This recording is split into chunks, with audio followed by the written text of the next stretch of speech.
मैंने अपने हाथों से एक मर्डर किया है। ऑन कैमरा कहने वाला ब्रजभूषण सिंह चुनाव लड़कर केंद्रीय मंत्री बन सकता है।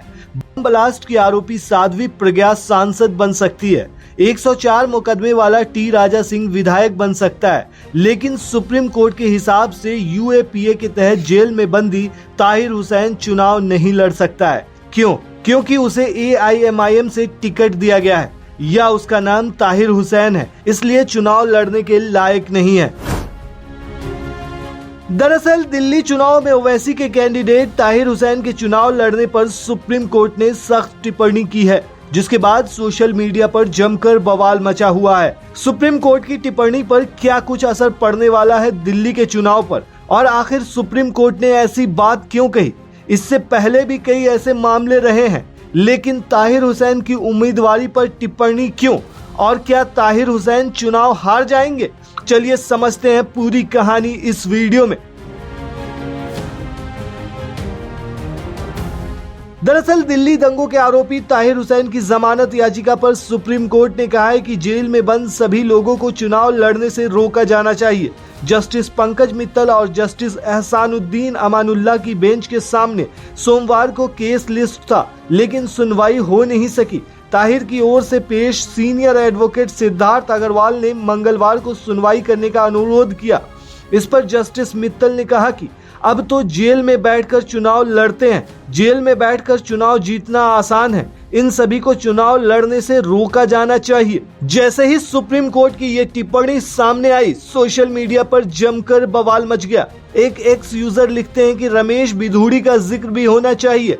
अगर बात ताहिर हुसैन की हो रही है तो बात कपिल मिश्रा की भी होनी चाहिए। बात फिर अनुराग ठाकुर के स्लोगन गोली मारो सालों की भी होनी चाहिए। वहीं एक और यूजर कहते हैं कि दंगा के आरोपी ही क्यों, जिस किसी के ऊपर भी एफआईआर हो, चाहे वो किसी भी जाति धर्म से ताल्लुक रखता हो, वो व्यक्ति तब तक चुनाव नहीं लड़ सकता जब तक कोर्ट से निर्दोष साबित न हो जाए। ऐसे ठोस कदम उठाने की जरूरत है। दरअसल आम आदमी पार्टी के पूर्व सांसद ताहिर हुसैन को असदुद्दीन ओवैसी की पार्टी एआईएमआईएम ने दिल्ली विधानसभा चुनाव के लिए मुस्तफाबाद सीट से टिकट दिया है। ताहिर पर दिल्ली दंगों के दौरान 25 फरवरी 2020 को आईबी अधिकारी अंकित शर्मा की हत्या का आरोप है। ताहिर ने चुनाव प्रचार के लिए हाई कोर्ट से 14 जनवरी से 9 फरवरी तक अंतरिम जमानत मांगी थी। 13 जनवरी को हाई कोर्ट ने कहा था कि नामांकन जेल से भी भरा जा सकता है। इस पर ताहिर की वकील तारा नरुल्ला ने तर्क दिया था कि इंजीनियर रशीद को चुनाव प्रचार के लिए अंतरिम जमानत दी गई थी, उसके खिलाफ फंडिंग का भी मामला चल रहा है। उनकी एडवोकेट ने यह भी कहा कि ताहिर को एक राष्ट्रीय पार्टी ने उम्मीदवार बनाया है, वे अपनी सभी संपत्तियों का विवरण देने को भी तैयार हैं। उन्हें अपने लिए एक प्रस्तावक भी खोजना है और दिल्ली में चुनाव प्रक्रिया शुरू हो चुकी है। मामले में ट्रायल शुरू हो चुका है और अब तक 114 गवाहों में से 20 गवाहों से पूछताछ हुई है। ऐसे में ट्रायल जल्द पूरी होने की उम्मीद नहीं है। ताहिर 4 साल 9 महीने से ज्यादा समय से हिरासत में है। आपको बता दें कि हाईकोर्ट ने 14 जनवरी को ताहिर की कस्टडी पैरोल मंजूर की थी। 16 जनवरी को कड़ी सुरक्षा के बीच ताहिर तिहाड़ जेल से बाहर आए और नामांकन भरने के बाद वापस जेल चले गए थे। इसके बाद ताहिर जमानत के लिए सुप्रीम कोर्ट पहुंचे थे। दरअसल दिल्ली दंगा मामले में क्राइम ब्रांच ने कड़कड़डूमा कोर्ट में 2 चार्जशीट दाखिल की थी। पहला केस चांदबाग हिंसा और दूसरा मामला जाफराबाद दंगे से जुड़ा था। पुलिस ने चांदबाग हिंसा मामले में ताहिर हुसैन को मास्टरमाइंड बताया था। ताहिर के अलावा उनके भाई शाह आलम समेत 15 लोगों को आरोपी बनाया गया था। चार्जशीट में दिल्ली पुलिस ने कहा था कि हिंसा के वक्त ताहिर हुसैन अपने घर की छत पर था और उसकी वजह से हिंसा भड़की थी। पुलिस के मुताबिक ताहिर हुसैन ने दंगे से ठीक एक दिन पहले खजूरी खास पुलिस स्टेशन में जमा अपनी पिस्टल निकलवाई थी।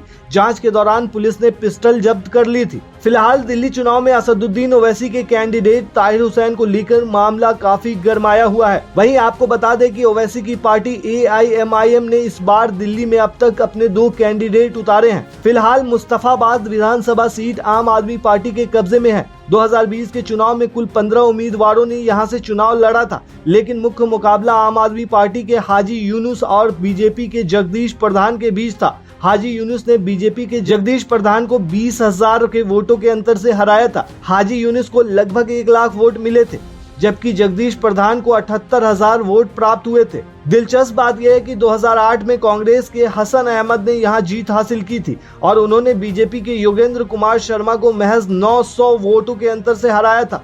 2013 में आम आदमी पार्टी के आने के बाद कांग्रेस को नुकसान हुआ, लेकिन कांग्रेस फिर भी सीट पर काबिज रही। 2015 में बीजेपी के जगदीश प्रधान ने मुस्तफाबाद में जीत हासिल की थी, लेकिन 2020 में आम आदमी पार्टी के हाजी यूनुस ने बीजेपी को हराकर इस सीट पर विजय प्राप्त की।